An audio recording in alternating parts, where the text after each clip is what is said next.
hasta que hayamos entendido la depravación total. Por eso es que en el primer curso, y por eso es que le dije que era importante que nos aprendiéramos bien el tulip, porque si nosotros no entendemos la depravación total, no vamos a entender la elección incondicional, o se nos va a hacer un gran lío de preguntas en nuestra cabeza. Entonces, vamos a ver entonces la elección incondicional y vamos a hacer un repaso acerca de lo que hemos visto en la primera clase que hemos estudiado.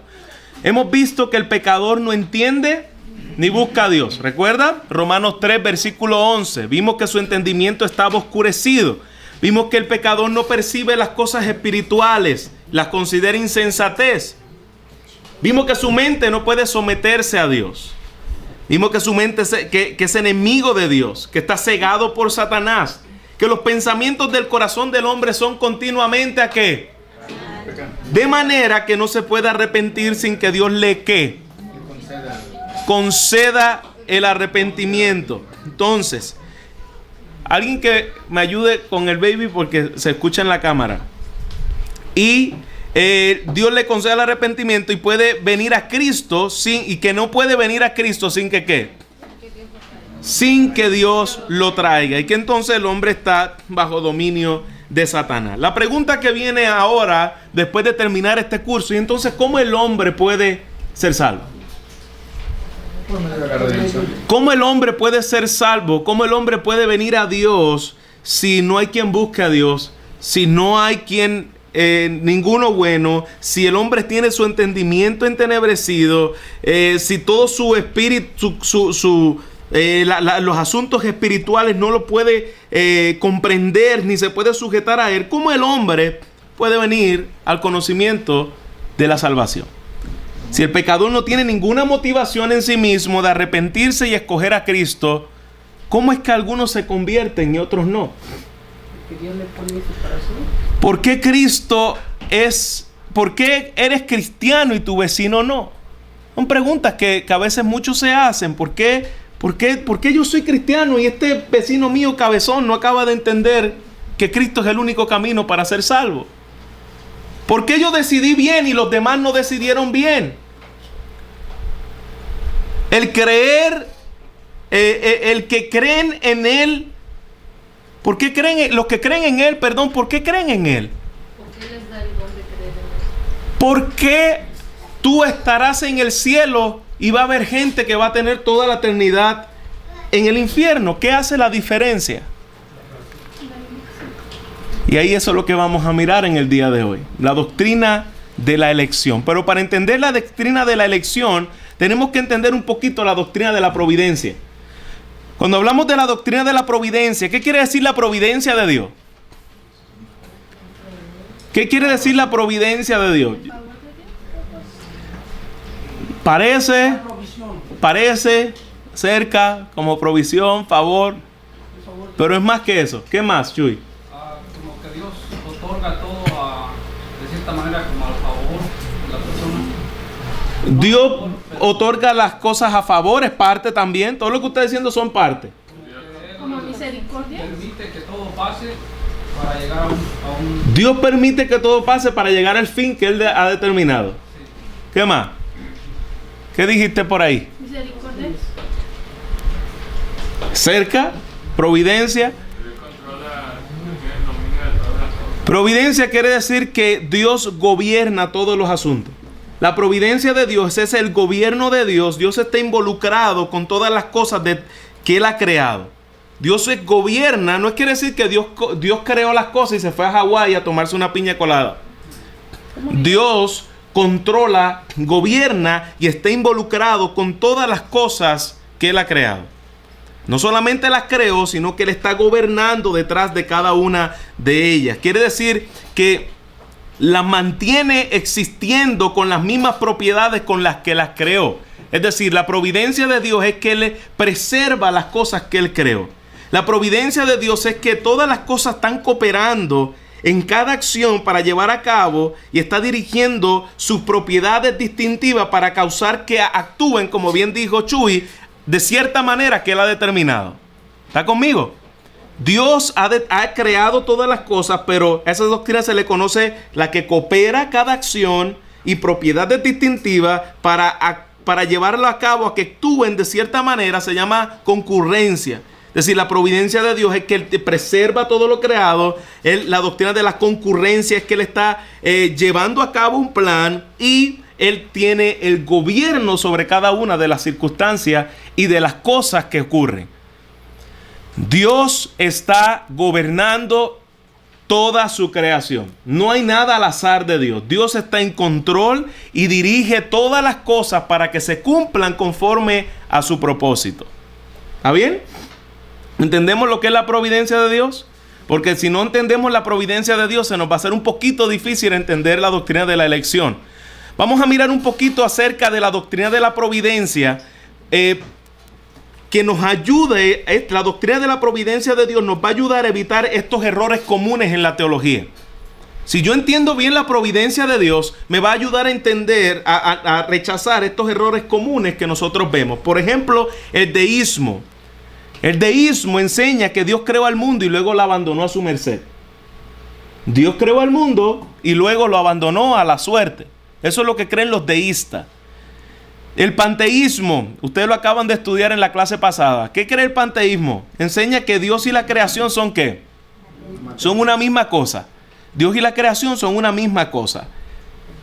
Al no entender la providencia y la soberanía de Dios, caemos en la casualidad. La casualidad enseña que todos los eventos de la creación ocurren por chance o por suerte. Todo esto fue por suerte que ocurrió. Todos estos son errores que nosotros debemos evitar. Y el destino o determinismo, que enseña que las cosas ocurren por una fuerza impersonal llamada destino. Y esa es muy común en el día de hoy. El destino nos encontró, ¿no? El destino nos trajo aquí. La casualidad y el destino. Esa palabra destino es muy común en el día de hoy en el vocabulario de algunos. Ahora, miremos la doctrina de la elección con respecto a lo que esta enseña. Esta doctrina, hay muchos desacuerdos en el día de hoy en la doctrina de la elección. Muchas escuelas de teología o algunas denominaciones tienen algunas contradicciones con esta doctrina.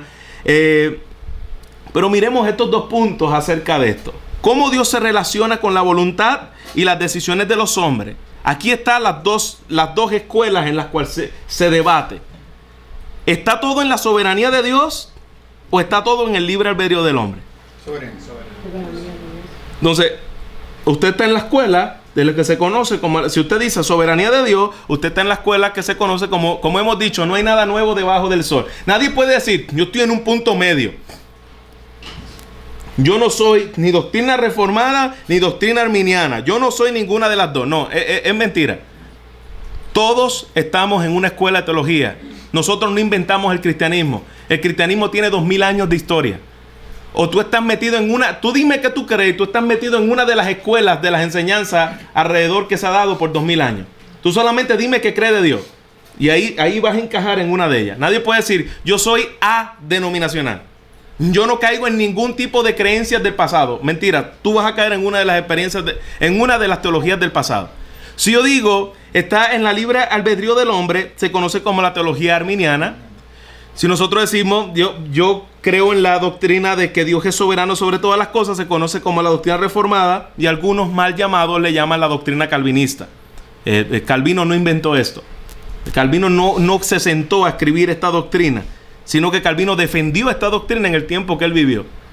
Pero esta doctrina no la inventó Calvino. Ya hemos hablado en las clases pasadas de dónde proviene la doctrina de la soberanía total de Dios. Ahora, miremos las posibles opciones para salvar. Miremos las posibles opciones para salvar. Pregunto, ¿qué hizo Dios? Para entender la doctrina de la elección, vamos a mirar las posibilidades.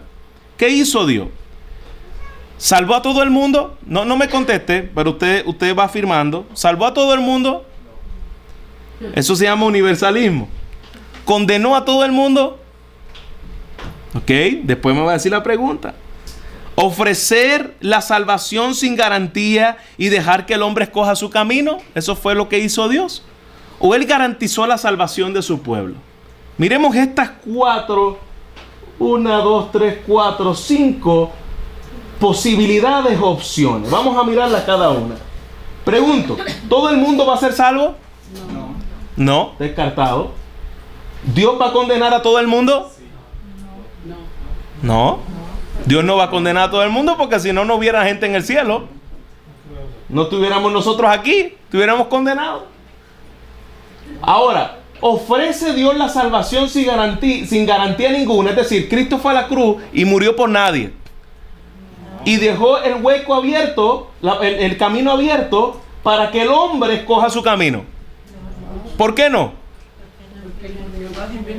¿Por qué esa tercera opción no puede ser cierta? ¿Por qué? ¿Por qué? ¿Por qué no hay nadie que escoja a Dios? Dios puede dejar al hombre que escoja su camino. ¿Cuál es el problema de eso? Porque por naturaleza del corazón. La naturaleza del corazón del hombre, la Biblia dice que el hombre nace como espiritualmente muerto en delitos y pecados. Por lo tanto, el hombre siempre va a escoger de continuo solamente al mal. Entonces, ¿qué hizo Dios? ¿Él vino a garantizar la salvación de su pueblo? Sí. ¿O él vino a hipotetizar la salvación? Cristo vino a hacer una hipótesis a ver si alguien se salva o él es el Salvador. Entonces es importante que nosotros entendamos eso porque si no, no entendemos la doctrina de la elección. Vamos a ver cómo entonces, si nosotros sabemos que si algún día vamos al cielo, nunca vamos a poder decir fue por causa de que yo fui más inteligente en escoger y el otro fue más torpe en no escoger a Dios. Yo sí lo escogí, tú no.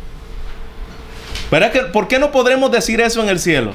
Porque si somos salvos se llama porque Dios en su gracia, la palabra de Dios dice que nos escogió desde antes de la fundación del mundo. ¿Para qué? Para alabanza de la gloria de su gracia. Entonces nadie puede decir yo fui salvo por causa de que yo fui más inteligente. No, tú estabas en la misma condición que el que está en el infierno. Tú estabas muerto en tus delitos y pecados. Yo sé que están llegando preguntas a su mente y apúntela, anótela y al final vamos a contestarla de acuerdo a lo que dice la palabra del Señor. Ahora, miremos qué es lo que Dios ha hecho desde el principio. Dios escogió, cuando vemos que llamó, primero Adán pecó, pero Dios puso vestidura sobre Adán, ¿recuerda? Mató el animal y lo vistió. Por lo tanto, podemos ver la salvación de Adán en el inicio. Pero sabemos que desde antes de la fundación del mundo, su palabra nos dice que Él ha escogido para salvación. Ahora, yo sé que muchos de los que tal vez objetan esta doctrina dicen, no, pero no es cierto que Dios ha escogido a nadie. Dios no escoge a nadie. Bueno, vamos a ver primeramente qué dice la Biblia. Abraham fue escogido por Dios, ¿sí o no?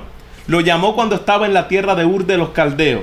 Estaba en una tierra pagana adorando ídolos, adorando a falsos dioses, y Dios lo llamó de entre muchos que estaban allí. Pregunto, ¿Dios llamó a todos los de Ur? No. ¿Fueron salvos todos los de Ur? No. Dios le plació escoger a Abraham. ¿Por qué? Porque le plació escoger a Abraham. El asunto es, ¿merecía Abraham que Dios lo escogiera?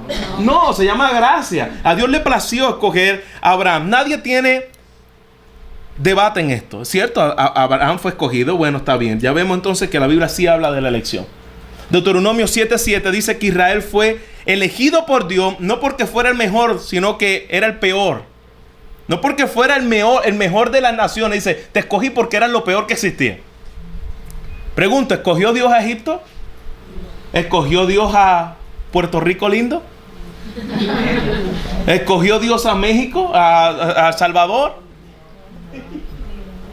Ni lo va a escoger, dice. Bueno, El Salvador tiene grandes posibilidades de deshacer que Israel.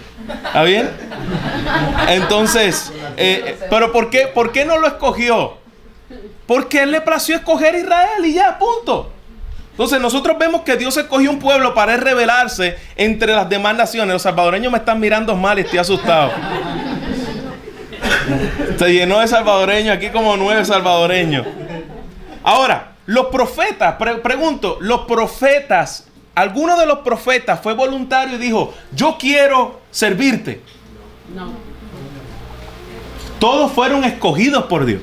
Inclusive al revés. Tú nunca, en el ministerio nunca hay voluntario. En el ministerio inclusive todos los que llaman, ninguno quiere. Llamó a Jeremías y le dijo, yo no sé hablar. Llamó a Moisés y dijo, yo soy bruto. En otras palabras, es el diccionario de la Real Academia en América. Llamó a Pablo de Tarso y ninguno de los que llamó fue porque tenía capacidad de hacerlo, ni porque había algo especial en ellos, sino que en el ministerio, en el llamado de Dios, no hay voluntarios, hay elegidos por Dios para hacerlo. Entonces Dios llama en su soberana gracia para hacerlo. Los profetas, con excepción a Jonás y a Nahum, todos fueron enviados a Israel, nunca fueron enviados a otra nación. Todos los profetas fueron enviados a Israel. Solamente Jonás y Nahum fueron enviados a Nínive, y Nahum se me olvidó dónde fue enviado. Entonces nosotros podemos ver que los profetas, sin excepción, fueron enviados al pueblo de Israel. Los 12 discípulos fueron los 12 discípulos que estaban en fila en un casting tipo, ¿cómo se llama estos que cantan? American Idol, Apostolic, en una fila diciendo competencia para ver quiénes van a ser los próximos 12 apóstoles de Jesús. ¿Verdad que no? Nosotros vemos que Jesucristo soberanamente, como rabí, ningún discípulo se podía autoproclamar discípulo. Todos los discípulos tenían que ser escogidos por el rabí. Por lo tanto, Jesús llama a sus 12 discípulos y los escoge él. No fueron los discípulos que escogieron a Jesús, fue Jesús quien escogió a los discípulos. Otro que podemos ver es Pablo, Jeremías. Pablo y Jeremías son muy especiales, porque Pablo, Jeremías, igualmente Juan el Bautista, Dios los llama, pero los encomienda y les dice lo que van a hacer desde el vientre de su madre. Inclusive a Juan el Bautista fue bautizado por el Espíritu Santo desde el vientre de su mamá Elizabeth. Ya era lleno del Espíritu Santo. Nació de nuevo antes de nacer. Interesante. El único que nació de nuevo antes de nacer, Juan el Bautista. Jacob fue elegido por encima de Saúl. Romanos capítulo 9. A Jacob amé, a Esaú aborrecí. Entonces nosotros podemos ver la elección de Dios en toda la escritura. Los gentiles fueron elegidos cuando ni siquiera estaban buscando a Dios. Romanos 10, versículo 20 al 21 dice: me les revelé a ustedes siendo una nación que no me buscaba. La Biblia nos habla de los ángeles elegidos. Escuche bien esto. No solamente existen que Dios eligió personas para ser salvas, Dios eligió ángeles para que se quedaran con Él y no se rebelaran contra Él. Usted sabe que una cuarta parte de los ángeles del cielo se rebeló y se fue juntamente con Lucifer, ¿verdad? ¿Y por qué no se fueron los demás? Mire lo que dice Primera de Timoteo 5:21. ¿Alguien lo tiene, por favor? Me lo pueda leer. Primera de Timoteo 5, versículo 21. Cuando nos habla de los ángeles elegidos. Te encarezco delante de Dios y del Señor Jesucristo y de sus ángeles escogidos, que guardes estas cosas sin prejuicios, no haciendo nada por parcialidad. Entonces la Biblia nos habla de que hay ángeles elegidos. Si Dios no hubiese elegido ese grupo de ángeles, también se hubiese rebelado contra Dios en ese día. ¿Por qué no se rebelaron todos? Porque Dios eligió para que no lo hicieran. Ahora, miremos claramente lo que nos dice su palabra acerca de la elección y de la predestinación de Dios. Si Dios no escoge, escuche bien, nadie podría ser salvo.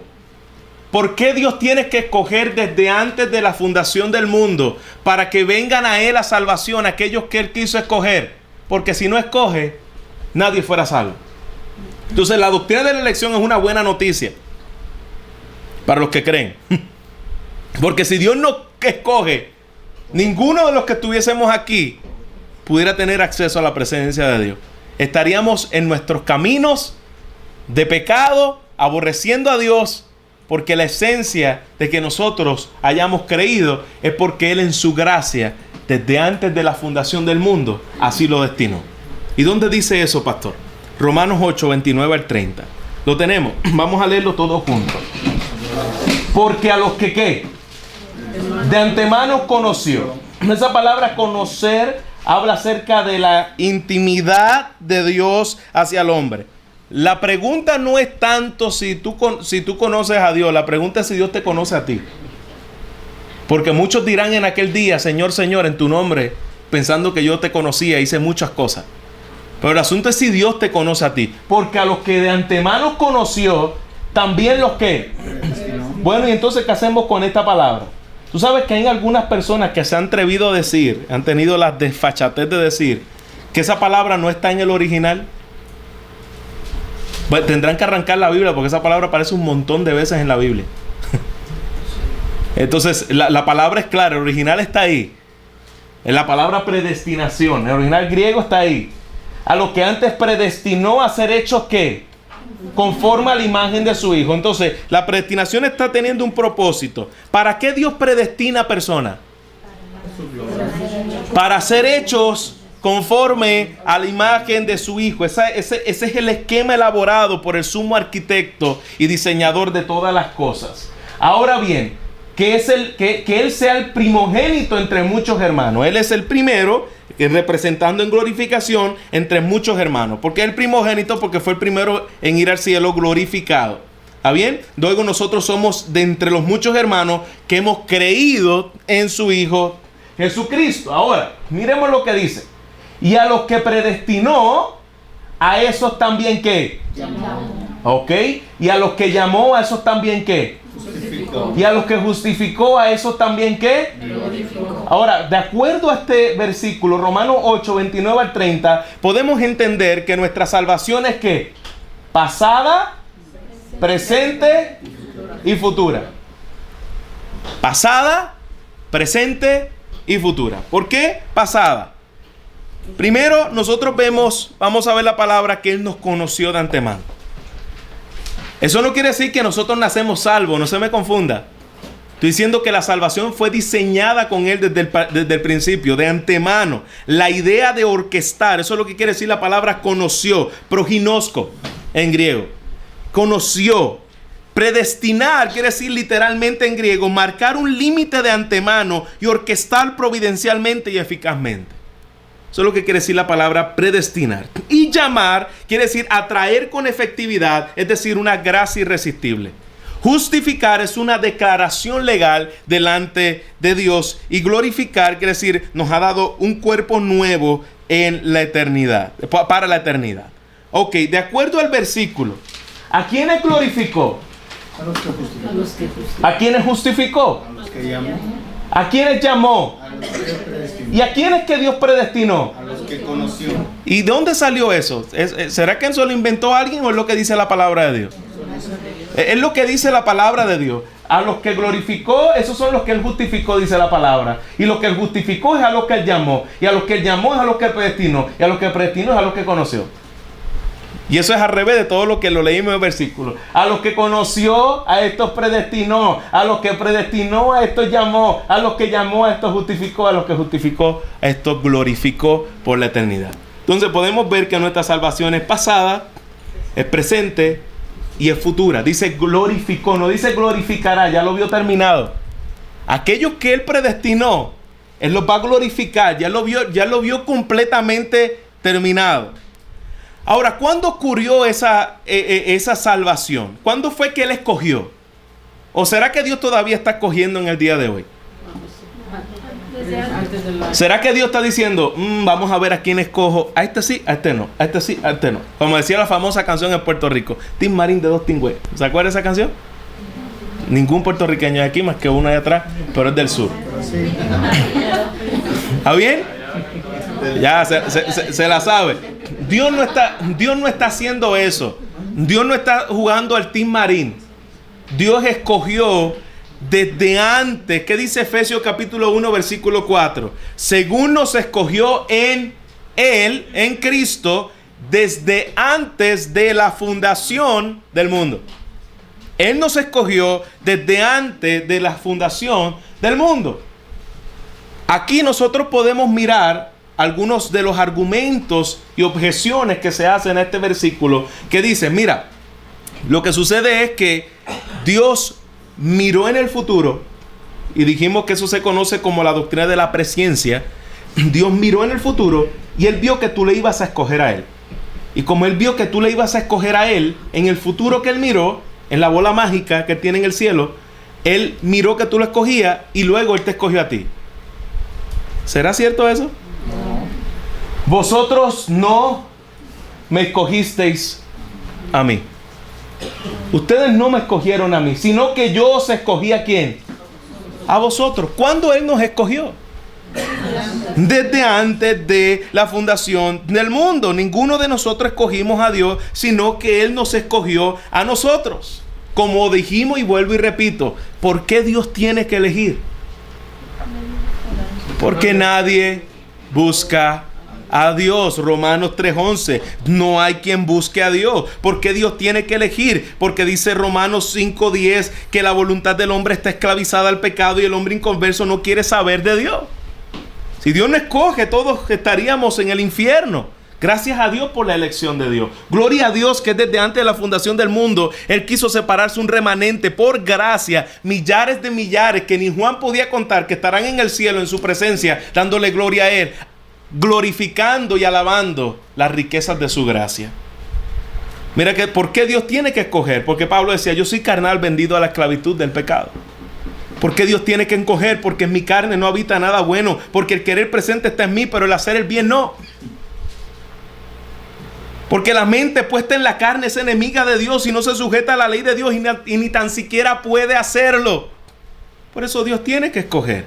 Y volviendo en sí, escapen del lazo del diablo, habiendo estado cautivos de Él para hacer su voluntad. ¿Por qué Dios tiene que escoger? Porque yo era un esclavo. Porque yo estaba esclavizado al pecado. Si Dios no escoge, yo seguiría siendo un esclavo al pecado. Y por último, ¿por qué Dios tiene que escoger? Porque dice Salmo 36, 1, 2, la transgresión, esa palabra transgresión quiere decir pecado. Si podemos decir, el pecado habla al impío dentro de su corazón.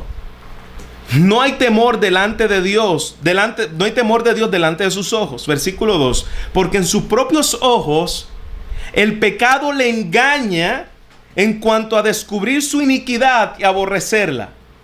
¿Ya ve por qué el hombre no puede por sí mismo ver su pecado y arrepentirse de él? ¿Qué es lo que dice el versículo? A ver, sígame aquí. ¿Por qué? En sus propios ojos el pecado le ¿qué? Le engaña. Y en cuanto a descubrir su iniquidad, y aborrecerla. El pecado no te deja ver tu maldad. El pecado te hace ver que es bueno. Por eso siempre te justificas cuando pecas. Porque eso es lo que hace el pecado en tu vida. Te engaña, haciendo ver que el pecado no es tan pecaminoso como lo es. Si Dios no escoge y nos muestra la realidad de nuestra condición por su Espíritu Santo, nosotros no podemos descubrir nuestro propio pecado y aborrecer nuestro propio pecado. ¿Me sigue? Tienen cara de sueño. ¿Terminamos? Y entonces, ¿quiénes van a creer? ¿Quiénes van a creer? Dice la palabra del Señor. Los gentiles oyendo esto se regocijaban y glorificaban la palabra del Señor. Y creyeron todos los que estaban ¿qué? Ordenados para vida eterna. Creyeron todos los que estaban ordenados para vida eterna. O sea, ¿qué hacemos con estos versículos? ¿Quiénes son los que creen? Los que ya están ordenados. Fíjate que este versículo nos dice, y creyeron y fueron ordenados para la vida eterna. Algunos quisieran que dijera eso.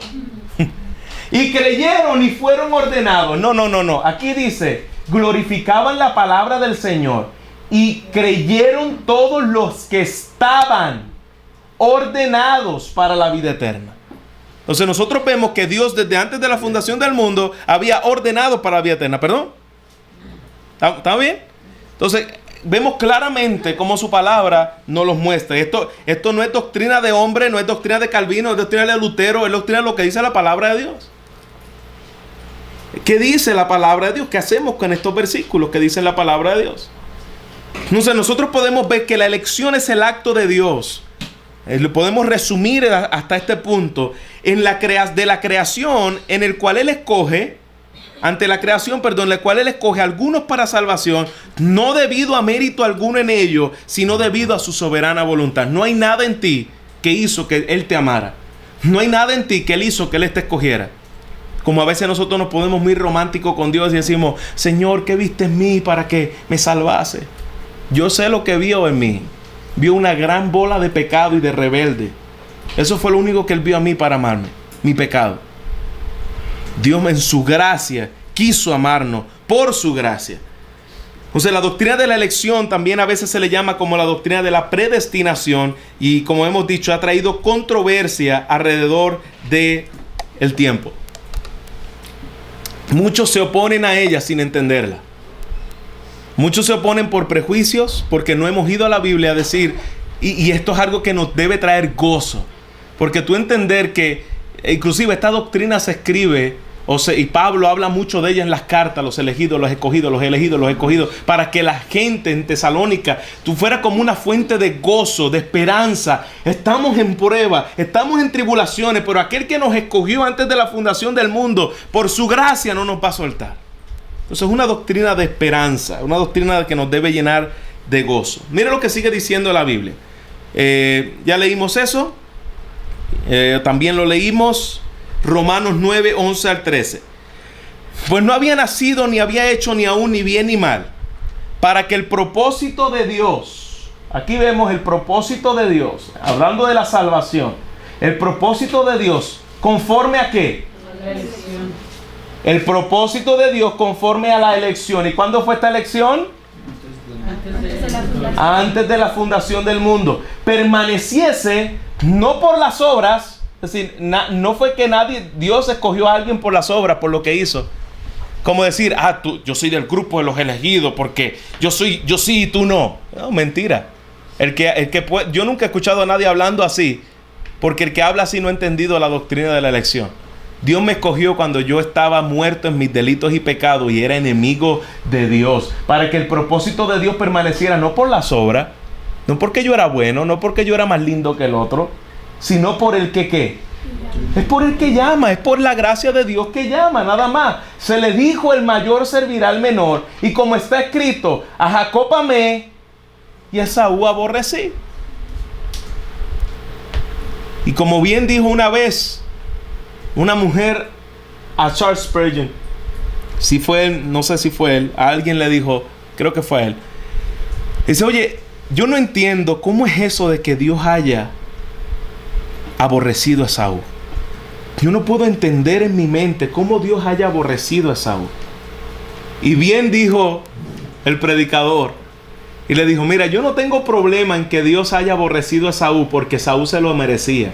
Nadie había sido más tramposo que Esaú, nadie había sido más sinvergüenza que Esaú, igual que nosotros. Yo no tengo problema en que Dios nos aborrezca y que Dios aborrezca al hombre, porque el hombre está bajo el juicio de Dios. El hombre está bajo la justicia santa e ira de Dios. Entonces el predicador le dice, yo no tengo problema con que Dios haya aborrecido a Saúl. Lo que yo no puedo entender, lo invertí a Jacob, a Jacob. Lo que yo no tengo problema es cómo Dios ha aborrecido a Saúl. Lo que yo tengo problema en mi mente es cómo Dios ha amado a Jacob. Cómo Dios ha amado a un hombre tan tramposo. Usurpador es lo que significa el nombre. Ahí sí que yo tengo problema. No es que Dios haya aborrecido a Esaú, porque Esaú merecía el aborrecimiento de Dios. Es como Dios ha amado a Jacob. Jacob no merecía ser amado por él. O sea, nosotros podemos ver que la doctrina de la elección es una doctrina clara y establecida en las Escrituras. Ahora, ¿qué pues? Lo que buscaba Israel no lo ha alcanzado. Es decir, el pueblo de Israel, que estaba tras una justicia de acuerdo a sus obras, no alcanzó esa salvación. ¿Qué es lo que le dice Pablo? No, pero dice, no lo ha alcanzado, pero ¿los qué? Los escogidos sí lo han alcanzado, y los demás fueron ¿qué? Fueron endurecidos. Aquellos que Dios tenía preparado desde antes de la fundación del mundo para salvación en Israel creyeron. No es que el plan de Dios con Israel fracasó, sino que se llevó a cabo por medio de ¿quiénes? De sus escogidos. Entonces, la elección es como una luz que nos ilumina al tú entender el significado de la palabra gracia. Hoy muchos predicadores hablan de la gracia, pero no saben lo que es la gracia. Porque no puede ver gracia si tú entiendes que tú tienes potencial para hacer algo. Si tú te crees bueno, si tú crees que todavía tú tienes posibilidades de en tu propia fuerza hacer algo, tú no entiendes todavía el significado de la palabra gracia. Porque gracia es que Él te da a ti lo que tú nunca habías podido hacer. Es decir, un favor inmerecido. Tú la gracia tiene que ser independiente de cualquier actividad humana para que sea gracia, porque entonces lo demás sería obras. Si alguien le dice, si usted trabaja 40 horas a la semana y el jefe le dice, mira, tenga, le regalo este cheque por gracia, ¿qué usted diría? Por gracia. Después que yo me sudé aquí la gota gorda, trabajé, ¿tú te atreves a decirme que tú me das ese cheque por gracia? ¿Tú sabes lo que es un cheque por gracia? Que tú no hayas hecho nada y que el jefe te diga, tú no has hecho nada, pero yo te quiero dar este cheque. Eso es gracia. Nosotros no hicimos nada para ser salvos y Él nos lo dio por pura gracia. Es una obra de Él en nuestras vidas. Entonces es ilógico proclamar la doctrina de la salvación por gracia mientras negamos la elección.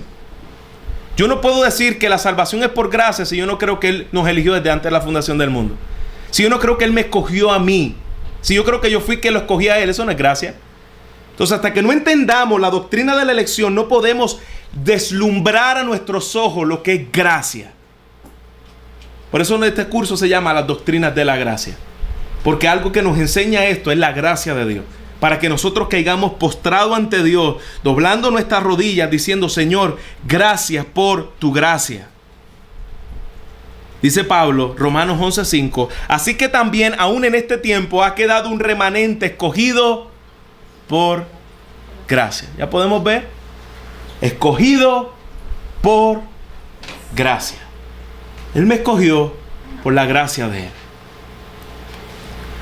Ahora, nos quedan unos 5 minutos. Dice su palabra. Vamos a seguir viendo palabra de Dios. Según nos escogió en Él, ¿cuándo? Para que fuésemos ¿qué? Pecadores y nos deleitemos en el pecado. Para que fuésemos ¿qué? Y sin manchas delante de Él. Ese es otro de los prejuicios. Que tú crees por ahí la doctrina de los salvos siempre salvos. Y los salvos siempre salvos dice que si tú una vez fuiste salvo, tú puedes vivir como un demonio y como quiera tú eres salvo. Eso no es la doctrina de la elección. Esa no es la doctrina de la perseverancia de los santos. Esas no son las doctrinas de la gracia. Eso es un falso concepto de malas interpretaciones y doctrinas tal vez antibíblicas en medio de algunos círculos por ahí. Pero la doctrina de la salvación y la doctrina de la elección por gracia no quiere decir que ellos dicen, algunos se atreven a decir esta sinvergüenzada. Ellos dicen que Dios los escogió a ellos y que ellos pueden vivir como quieran y pueden seguir siendo salvos. ¿Tú sabes lo que una vez se le ocurrió decir a un fulano por ahí? De que en la iglesia que nosotros estamos es una iglesia que creen en que tú puedes beber, hacer pecado y que teníamos hasta un cuartito de beber cervezas aquí. Lo que es la ignorancia, lo que es la calumnia. ¿Cómo se atreven a hablar de doctrina sin saber? La doctrina de la gracia dice que Él nos escogió antes de la fundación del mundo para que fuésemos santos y sin manchas delante de Él, habiéndonos predestinados para ser ¿qué? Adoptados hijos suyos por medio de Jesucristo, según el puro afecto de su voluntad, para alabanza de la gloria de su gracia, en el cual nos hizo aceptos en el amado. Es decir, nadie puede decir, Dios me escogió antes de la fundación del mundo y se está deleitando en el pecado. Vive en el pecado, amando el pecado, practicando el pecado y dice que Dios lo escogió o que Dios lo ha salvado. Eso es mentira. Porque la Biblia dice que si Él te salva y te escogió desde antes de la fundación del mundo, lo primero que Él va a hacer en tu vida es comienza un proceso de santificación. Dios no te va a dejar haciendo lo que te dé la gana. Número 1, te escogió para que fueras ¿qué? Hijo. ¿Y al hijo lo que hace con el hijo? Lo disciplina. No te va a dejar haciendo tu berrinchada y tus prácticas de tus caprichos. Dios te llamó te escogió para que seas santo y Dios te escogió para que seas hijo. Por lo tanto, comienza un proceso de santificación y de disciplina en tu vida. ¿Está conmigo? Entonces, en realidad la predestinación es, escuche bien, yo sé que ustedes tal vez estén diciendo, todavía no me cuaja, está bien, no, la primera clase no creo que te vaya a cuajar bien y Dios permita, y por los versículos bíblicos debe ser suficiente para que nos convenza, pero a veces es difícil de entenderlo por nuestro orgullo. Porque algo que hace las doctrinas de la gracia es aplasta tu orgullo. Te quita a ti el centro de la salvación y pone a Cristo. Te quita a ti el centro de la fuerza y pone a Cristo. Entonces, la predestinación es 4 veces más fácil de comprender que la misma deidad de Jesucristo.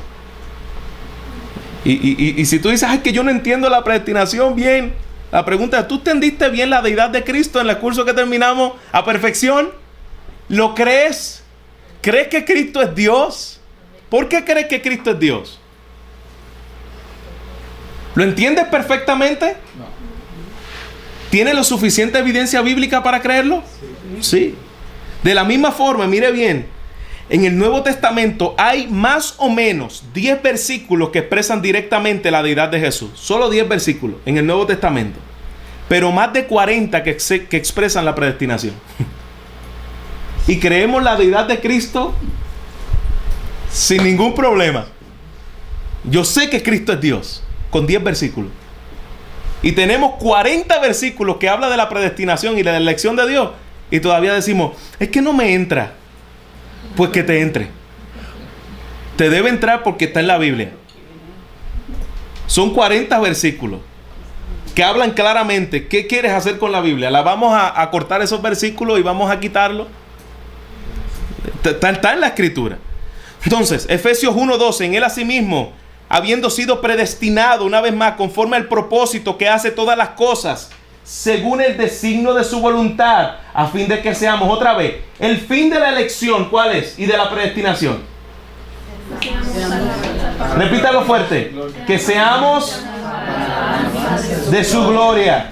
Nosotros los que esperamos en Cristo. Ese es el fin de la elección. Que al final todos alabemos, Señor, por tu gracia. Bendita sea tu gracia. Bendita sea tu misericordia. Es para el fin de la alabanza de la gloria de la gracia de Jesucristo. Ese es el propósito de la predestinación.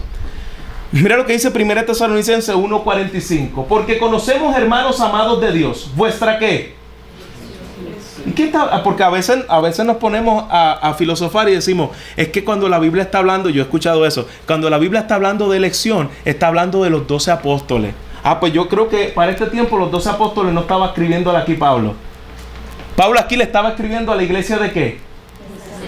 De Tesalónica. Y le está diciendo, porque conocemos, hermanos amados de Dios, vuestra ¿qué? Vuestra elección. Pablo dice, yo sé que ustedes están aquí porque Dios los escogió desde antes de la fundación del mundo. Por eso es que ustedes que están sirviéndole, porque nuestro evangelio no llegó a vosotros en palabras solamente, sino también en poder, en el Espíritu Santo y en plena certidumbre. Como bien sabéis, ¿ok? Aquí.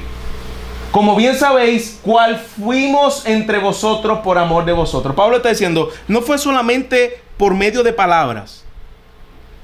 Y claro está, yo sé que a veces llevamos este versículo a un círculo carismático y decimos, ya ves, no fue solamente por la palabra, se necesita el poder. ¿Y qué es el poder? Pues yo no sé cómo describirlo, pero es algo bonito. Bueno, Pablo está diciendo aquí que la palabra no solamente vino ellos en palabras, sino en el poder en el Espíritu Santo. Es decir, esa palabra no va acompañada en simple palabra. Cuando hablamos la palabra del Evangelio, va acompañada del Espíritu Santo y es la misma palabra por el Espíritu que tiene vida para nosotros convencernos. Si yo predicara la simple palabra de Dios y el Espíritu Santo que inspiró la palabra no viene a ti con poder para salvarte, yo pierdo mi tiempo predicando. Porque yo no confío en la habilidad de mi elocuencia, yo no confío en la habilidad de mi experiencia, ni en la habilidad de la palabra en sí, sino que esa palabra es la palabra de Dios y la palabra fue inspirada por Dios y cuando la palabra llega a los corazones, esa palabra no viene solamente en palabra, esa palabra viene en poder del Espíritu Santo. Es la que salva. La fe viene por el oír y el oír viene por la que la palabra de Dios. ¿Por qué por la palabra de Dios? Porque las palabras son espíritu y son vida.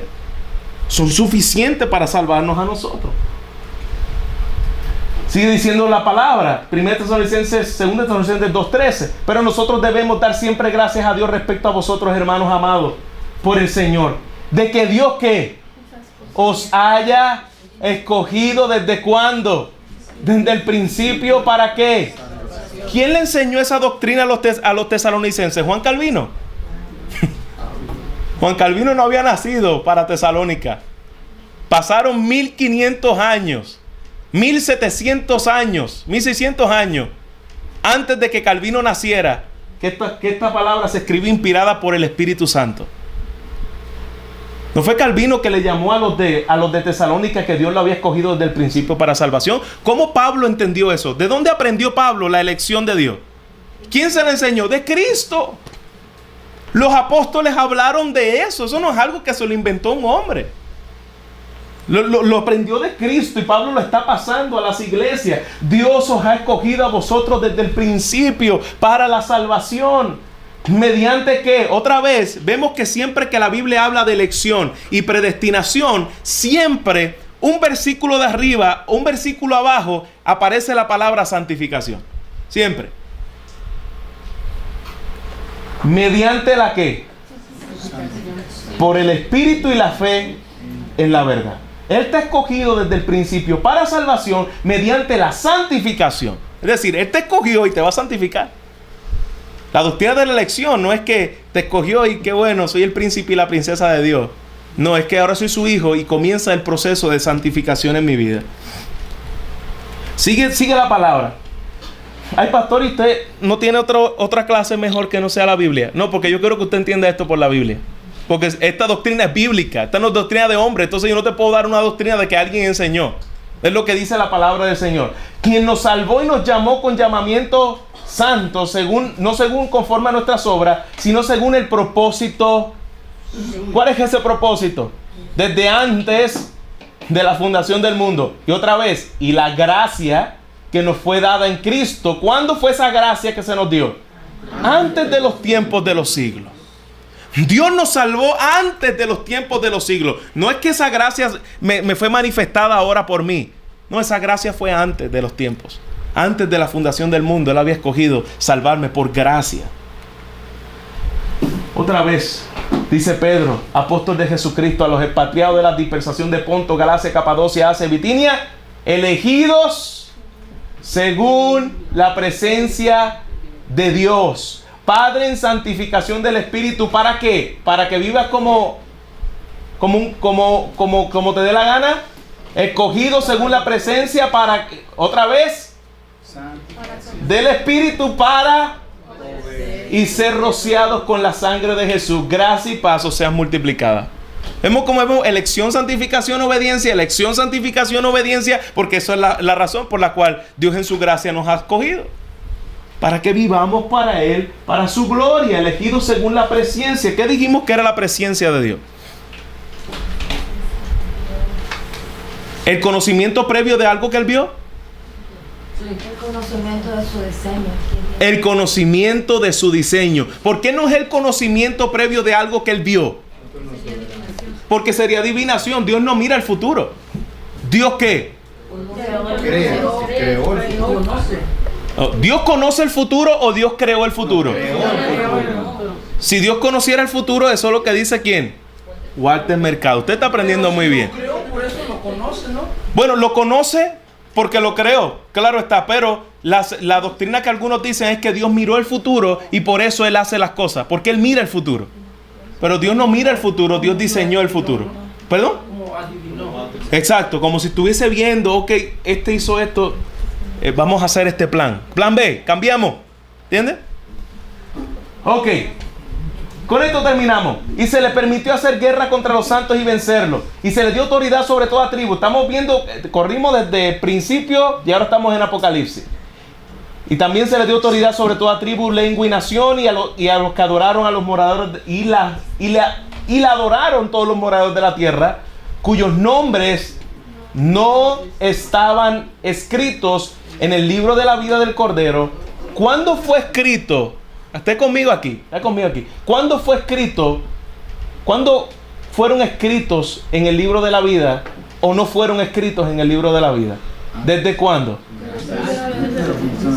Los que están escritos en el libro de la vida y los que no están escritos en el libro de la vida fueron escritos desde el principio del mundo. Dios no está escribiendo gente en el libro de la vida ahora. Se me fue, borro, vuelvo. Inclusive el único versículo que dice, y no será borrado tu nombre del libro de la vida. Algunos versículos que dicen, ya ves, tu nombre puede ser borrado. Ahí dice que no puede ser borrado. Y no será borrado tu nombre del libro de la vida. ¿Por qué no puede ser borrado tu nombre del libro de la vida? Porque Él no tiene un lápiz en el cielo que está escribiendo los que entran y salen del libro de la vida, sino que dice que ya estaban escritos en el libro de la vida antes de la fundación del mundo, en el principio de la fundación del mundo. Ok, con esto cierro. Esta doctrina no es para contender, esta doctrina no es para hacer debates, aunque propicia debates, pero esta doctrina en el pasado eterno de Dios que nos escogió desde antes de la fundación del mundo, y en el pasado recién que Dios nos llamó y nos salvó, en el futuro y nos redimirá totalmente de este cuerpo de pecado, debe ser un bálsamo y un consuelo a los sufridos en la iglesia. Ese es el propósito de esta iglesia. Me están yendo las cosas como a veces decimos por ahí, me han pasado las de Caín, pero yo puedo tener el consuelo de que Dios en su gracia me ha escogido desde antes de la fundación del mundo, y Él va a terminar aquello que comenzó en mí. Él dice que a los que llamó, a estos también justificó, y aquellos que Él justificó, aquellos Él va a glorificar. Él los glorificó. Tú vas a terminar tu plan en mí. Eso trae esperanza. Con esto cierro. Nos queda más de esta clase. Nos queda las objeciones. Si yo me meto en las objeciones que vamos a tomar tal vez la próxima clase, ahí me voy a echar una hora más. Entonces, dos cosas: o los dejo que me hagan preguntas ahora, o se llevan las objeciones la semana que viene hacia esta doctrina. Gente que tiene objeciones hacia esta doctrina, que dice, no, pero es que si esto es así, esto es así. Entonces, eso es lo que vamos a ver, objeciones de esta doctrina la semana que viene.